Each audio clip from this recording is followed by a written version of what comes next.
morning, children. Today we will learn a new poem, poem number 3.4, Leisure. Children, before we proceed with the poem, let's discuss the warming up questions first, which are related to the poem. And the question is discuss in groups and share with one another.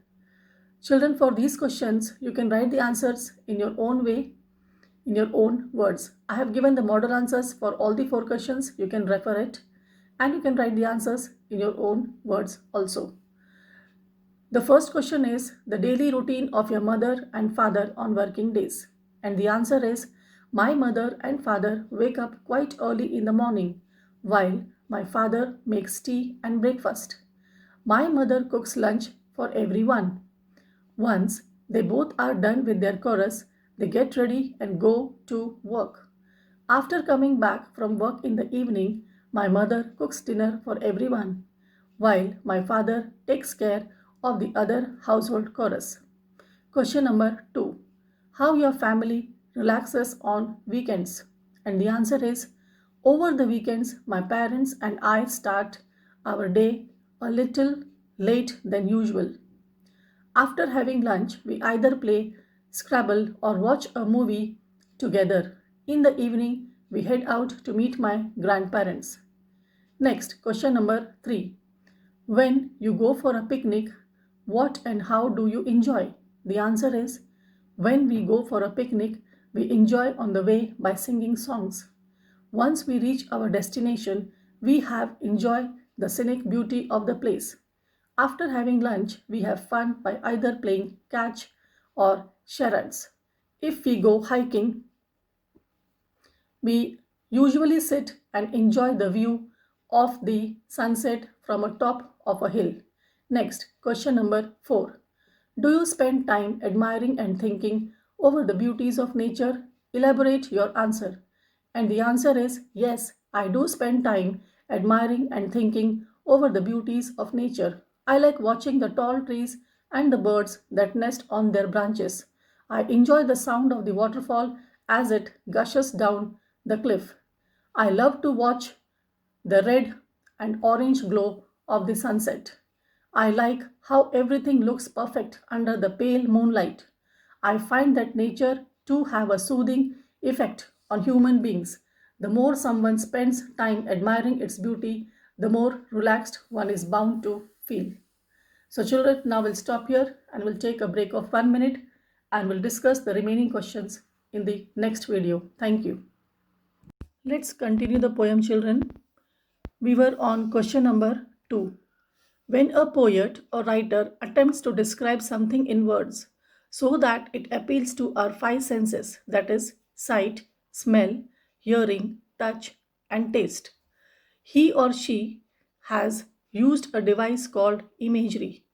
Say, for example, a host of golden daffodils. Second example is to a chasm deep and vast and wide.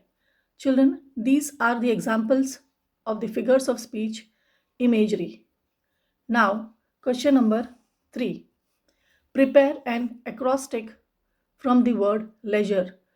The words should be related to what one likes to do in free time. And the first letter of leisure is L.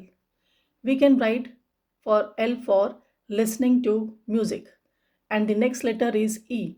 E for enjoying a game of hide and seek. Next letter is I, indulging in a nature trek. Next letter is S. For S, you can write down sleep. Next letter is U, undertake to clean house. Next, R. R for reading stories, you can write. Last letter is E. E for engaging in sports. Now, children, here the answer is completed. Now, before we read the poem stanza wise with the explanation, let me tell you the paraphrase of the poem in short. Leisure is a simple yet beautiful and thought provoking poem written by W.H. Davis. It puts emphasis on spending some time with the nature and observe its beauty. This will certainly enhance our lives. The poem begins by asking a question of what kind of life we are leading, which is full of worries and tension. We don't have any time to stand and stare at the beauties of nature. We don't have time to stand under the branches of trees and stare at the sky and the beautiful scenery just like the sheep and cows do. Even when we pass through a forest, we don't pay any heed to see where the squirrels are hiding their nuts in the grass. We are likely to miss to see the sparkling effect that the sunshine produces when its light falls on the streams of water. It seems like there are a number of stars in the water, just like the ones seen in the sky at night. The world is full of magical moments, and the nature usually is in its full youth when it dances very gracefully as the various seasons turn up one by one, or the day changes to night, and vice versa. Due to our busy lives, we have no time to watch it dance rhythmically or see a beautiful smile that spreads from her mouth and ends in her eyes. In the last couplet, the poet really feels pity for all those who are a part of the nature, yet apart from it, because they have no time to wait and watch the miraculous changes of nature. So now, children, we'll stop here and we'll read the poem stanza wise with the explanation in the next video. We'll take a break of 1 minute. Thank you. Let's come back to the poem Leisure, which is written by William Henry Davis. Children, the poet William Henry Davis, from the time period 1871 to 1940, was a Welsh poet and prose writer who wrote as W. H. Davis.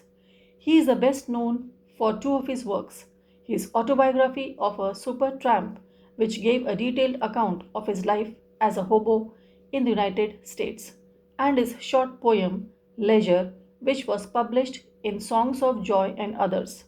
The themes in his poem are often his observations about the hardships of life, the reflection of the human condition in nature, his own tramping adventures, as well as the characters that he met.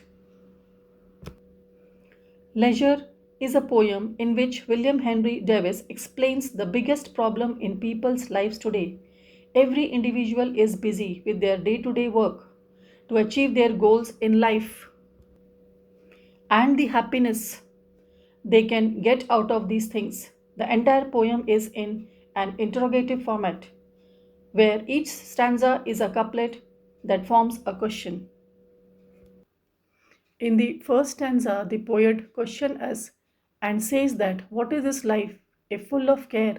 We have no time to stand and stare. What is this life if full of care, worries, and tension? We have no time to stand and stare. Our life is so busy that we have no time to stand and stare, stare to look at or to glance at the beauty of the nature. No time to stand beneath the boughs and stare as long as sheep or cows. We have no time to stand below. Beneath means below or under the boughs. Boughs means branches of the trees. We have no time to stand under the branches of the trees and stare as long as sheep and cows do, and stare or look at the beauty or appreciate the beauty of the nature as long as sheep and cows do. No time to see when woods we pass, where squirrels hide their nuts in grass. We have no time to see when we walk through the forest or when we cross the jungle. Children, here woods means forest or jungle. So we have no time to see when we walk through the forest, when we pass the jungle, where squirrels hide their nuts in grass. Where do the squirrels hide their nuts? Nuts, their food in grass. Our life is so busy that we don't have the time to appreciate the beauty of the nature. Children, now in the fourth stanza, the poet says that no time to see in broad daylight, streams full of stars like skies at night. We have no time to look at streams which sparkle and twinkle in broad daylight, or you can say bright sunshine, and appears to be full of stars like skies at night. Children means the poet says that he compares the streams of water to the glittering night sky as the water sparkles when the sun shines on it. So now children, we will stop here and we'll take a break of 1 minute and we'll continue the poem in the next video. Thank you. Let's continue the poem, children. Leisure. We were on fifth stanza. No time to turn at beauty's glance and watch her feet how they can dance. No time to wait till her mouth can enrich that smile her eyes began. A poor life this if full of care, we have no time to stand and stare. Children, here the beauty of the nature has been personified by giving a character of beautiful young girl. So the poet says here, no time to turn at beauty's glance and watch her feet how they can dance. No time to wait till her mouth can enrich that smile her eyes began. We have no time to watch when a beautiful young girl dances, or wait for her lips to complete the smile which started in her eyes. Means, children, we can also say that beauty is the nature, and we have no time to see trees swaying in the breeze or flowers blooming slowly. Children, here the poet compares nature to a beauty who is forever present around us. She dances and smiles for us, but we have no time to stop and look at her because we lead busy life. A poor life, this if full of care, we have no time to stand and stare. Children, in this concluding lines, the poet repeats that our life is a poor life if it is full of cares and worries, with no time to appreciate and enjoy the beauty of nature. The poet ends the poem by saying that life is pretty worthless if we are always consumed by stress and have no time to acknowledge and be thankful for nature's bounty. So now, children, we have completed the poem here, which was written by William Henry Davis. Now we will discuss the textual question answers. Question number 1 is, say, where do the cows and sheep stand? The answer is beneath the branches of trees. I repeat, beneath the branches of trees. Question number B, where do squirrels store their food? The answer is in the grass. I repeat, in the grass. Question number C, where do stars shine in the daytime? And the answer is in the stream. I repeat, in the stream. Next, question number D, where does beauty's smile begin? The answer is in her eyes. I repeat, in her eyes. Question number 2, think and answer in your own words. Question number A is, what could have inspired the poet to compose this poem? Do you think it relates to our present day life? Defend your choice. The answer is, I believe the mesmerizing beauty of nature inspired the poet to write this poem. The poet knows that man is so busy with his own life and his problems that he has no time for nature. He does not appreciate its beauty or its bounty. He wants man to stop being so self-absorbed and look at what nature has to offer. He wants man to forget his worries and lose himself in nature so that he can finally relax and find solace in its presence. So now, children, will stop here and will discuss the remaining textual question answers in the next video. Thank you. Let's come back to the poem. Poem number 3.4, Leisure. Children, we were discussing the textual question answers and we were on question number B.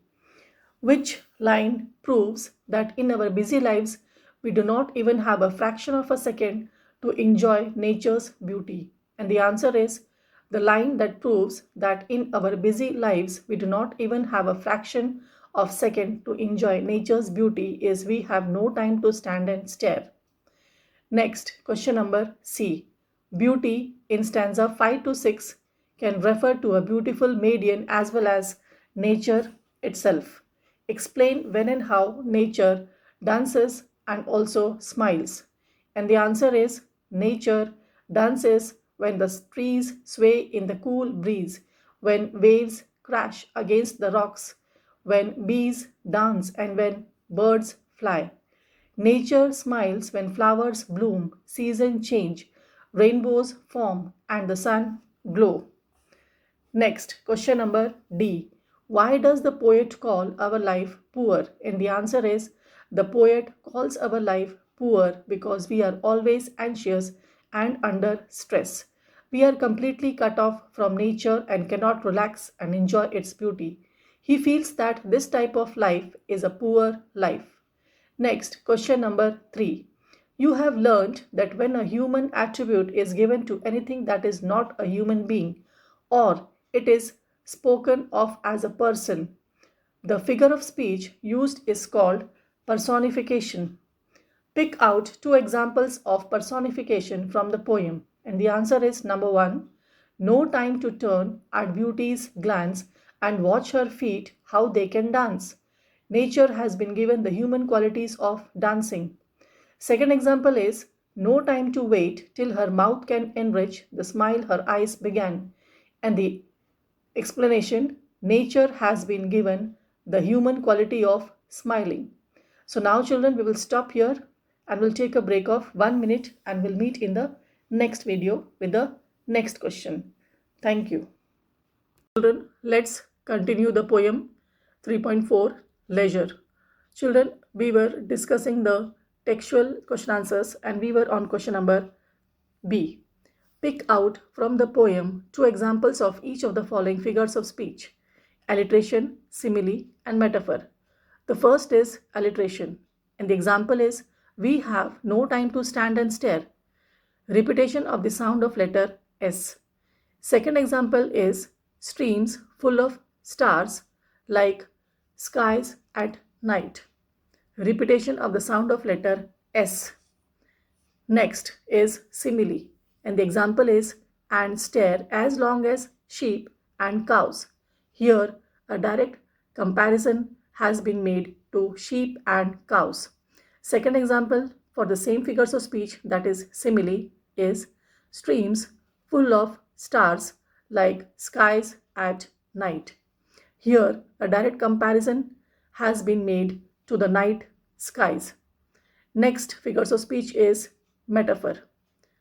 No time to turn at beauty's glance. Here, nature has been indirectly compared to a beautiful woman. Next example for the figures of speech metaphor is enrich the smile her eyes began. Here, the blooming of flowers has been indirectly compared to a woman smiling. Now, question number C. The poet opens his poem with a question. Is the question asked to receive some answer? No. It is a question used to emphasize and stress upon the fact that modern man has no time to enrich his life from nature.